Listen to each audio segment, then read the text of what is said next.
Hello friends, welcome to our channel. तो आइए देखते हैं कल हम निफ्टी, बैंक निफ्टी और फिर निफ्टी को कैसे ट्रेड कर सकते हैं। तो फ्रेंड्स, अभी निफ्टी ने क्लोजिंग की है 22,196 के आसपास और अभी निफ्टी ट्रेड कर रहा है ऑल टाइम हाई के आसपास। कल हमको 186 का हाई बनते हुए दिखा था और मार्केट ने उसके ऊपर जाकर क्लोज किया है।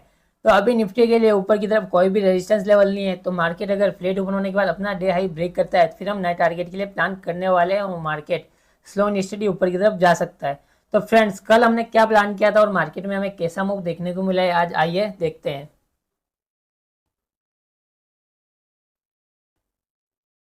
कल हमने प्लान किया था कि अगर मार्केट फ्लैट ओपन होता है और फिर उसके बाद अपना डे हाई ब्रेक करता है तो वहां पर हम बाइंग के लिए प्लान करने वाले हैं। ऑलमोस्ट निफ्टी फ्लैट ही ओपन हुआ था और उसके बाद हमें स्लो एंड स्टडी ऊपर जाता दिखा है। इस जोन के आसपास जहां पर इसके लिए कल का हाई था उस जोन का रेजिस्टेंस लिया और वहां से हमें एक सेलिंग देखने को मिली है।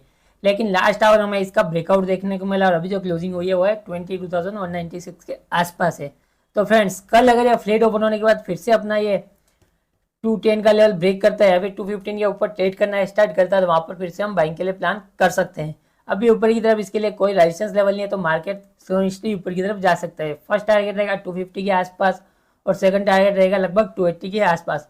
और अगर ये 300 के ऊपर सस्टेन करना स्टार्ट करता है तो फिर हम 350 से लाकर 400 के टारगेट प्लान कर सकते हैं।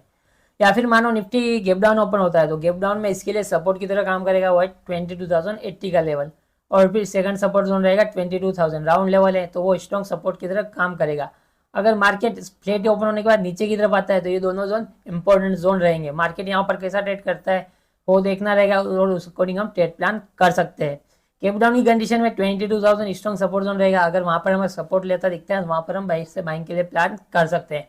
सेलिंग के लिए अभी हम प्लान नहीं करेंगे। मार्केट स्लो एंड स्टडी ऊपर की तरफ जा रहा है और ऑल टाइम हाई के आसपास ट्रेड कर रहा है। तो मार्केट अगर गैप अप ओन होता है तो वहाँ पर हम थोड़ा सा वेट करने वाले हैं। वेट करने के बाद अगर हमें प्रॉफिट बुकिंग देखने को मिलती है या फिर अगर वहाँ पर कहीं कंसोलिडेशन करने का ब्रेकआउट देखने को मिलता है तो फिर से हम बैंक के लिए प्लान कर सकते हैं। तो आइए देखते हैं कल हम बैंक निफ्टी को कैसे रेट करने वाले हैं।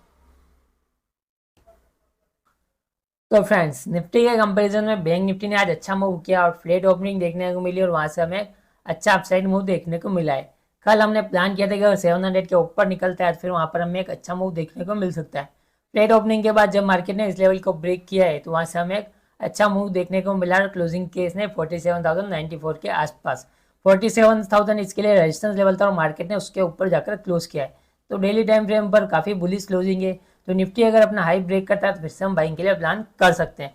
तो फ्रेंड्स, आज बैंक निफ्टी को मेजरली ऊपर ले जाने वाला था एचडीएफसी बैंक। एचडीएफसी बैंक में काफ़ी अच्छा मूव देखने को मिला।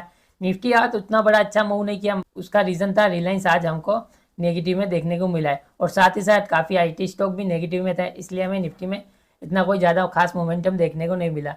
बैंक निफ्टी ने अच्छा मूव किया और डेली टाइम फ्रेम पर क्लोजिंग भी अच्छी खासी हमको देखने को मिली है। तो कल अगर ये फ्लैट ओपन होने के बाद फिर से अपना ये लेवल ब्रेक करता है तो फिर से हम बाइंग के लिए प्लान कर सकते हैं। एक रेजिस्टेंस लेवल रहेगा इसके लिए 220 के आसपास। तो मार्केट अगर 220 के ऊपर सस्टेन करना स्टार्ट करता है तो फिर हमें 300 से लगाकर 400 के टारगेट देखने को मिल सकते हैं। तो फर्स्ट टारगेट रहेगा हमारा 220 के आसपास। 220 के आसपास वेट करेंगे, अगर उसके ऊपर सस्टेन करता है तो फिर 400 के लिए टारगेट के लिए हम प्लान कर सकते हैं। नीचे की तरफ सपोर्ट जोन अभी इसके लिए 46,700 काम करेगा। अगर मार्केट वहाँ पर आता है तो वहाँ पर हम प्राइजेक्शन देखकर बाइंग के लिए प्लान कर सकते हैं। कल हमने प्लान किया था कि अगर मार्केट 46,300 के आसपास आता है तो वहाँ पर हम बाइंग के लिए प्लान करेंगे। लेकिन अभी हमारा सपोर्ट जोन शिफ्ट हो चुका है ऊपर की तरफ। पहले जो जो लेवल रेजिस्टेंस लेवल था अब वो सपोर्ट की तरह काम करेगा। तो मार्केट वहाँ पर कैसा ट्रेड करेगा वो देखना रहेगा। फ्लैट ओपन होने के बाद यहाँ पर आता है और फिर यहाँ पर रेंज बनाने के बाद ब्रेकआउट देता है अपसाइड तो वहाँ पर हम बाइंग के लिए प्लान कर सकते हैं। गैप डाउन की कंडीशन में अगर यहाँ पर हमें कोई बुलिश कैंडल देखने को मिलता है तो फिर से हम बाइंग के लिए प्लान कर सकते हैं। या फिर मानो bank Nifty gap up open होता है लगभग 400-500 के आसपास तो वहाँ से शायद हमें थोड़ा बहुत प्रॉफिट बुकिंग देखने को मिले। लेकिन अगर हमें फिर से उसका हाई ब्रेक होता हुआ दिखता है तो वहाँ पर फिर से हम बाइंग के लिए प्लान कर सकते हैं। तो आइए देखते हैं कल हम फिन निफ्टी को कैसे ट्रेड कर सकते हैं। तो फ्रेंड्स, फिन निफ्टी का आज एक्सपायरी था और एक्सपायरी के दिन हमें एक शॉर्ट कवरिंग मूव देखने को मिला है। कल हमने प्लान किया था कि अगर मार्केट 610 के ऊपर सस्टेन करना स्टार्ट करता है तो फिर हमें एक अच्छा मूव देखने को मिल सकता है। डेली टाइम फ्रेम पर बात करें तो फिर निफ्टी में हमें एक ट्रेंड लाइन दिखेगा। मार्केट ने कल इस जोन का रेजिस्टेंस लिया था और आज इसका ब्रेकआउट किया तो वहां से हमें एक अच्छा मूव देखने को मिला है और अभी जो क्लोजिंग की है 22,800 के आसपास है। मार्केट ने इस तीनों जोन के ऊपर जाकर भी क्लोज किया जहां पर यह ओपन हुआ था और वहां से हमें एक शार्प सेलिंग देखने को मिली थी, लेकिन फिर निफ्टी ने उसके ऊपर जाकर अभी क्लोज किया है। तो मार्केट फिर से बुलिश हो चुका है और कल अगर ये 800 का लेवल ब्रेक करता है तो फिर से हम बाइंग के लिए प्लान कर सकते हैं। अभी इसके लिए 600 सपोर्ट जोन की तरह काम करेगा। अगर मार्केट वहाँ पर आता है और सपोर्ट लेता है तो फिर से वहाँ पर हमारे लिए बाइंग जोन रहेगा।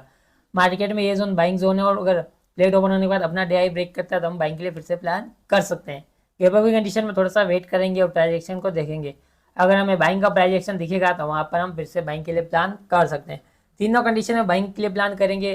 फिर निफ्टी और बैंक निफ्टी का भी ऑल टाइम हाई लगा नहीं और निफ्टी ऑल टाइम हाई के आसपास ट्रेड कर रहा है, तो निफ्टी थोड़ा सा स्ट्रॉन्ग हो सकता है कल के दिन। अगर ये 200 के ऊपर सस्टेन करना स्टार्ट करता है तो फिर हमें बड़े मूव देखने को मिल सकते हैं।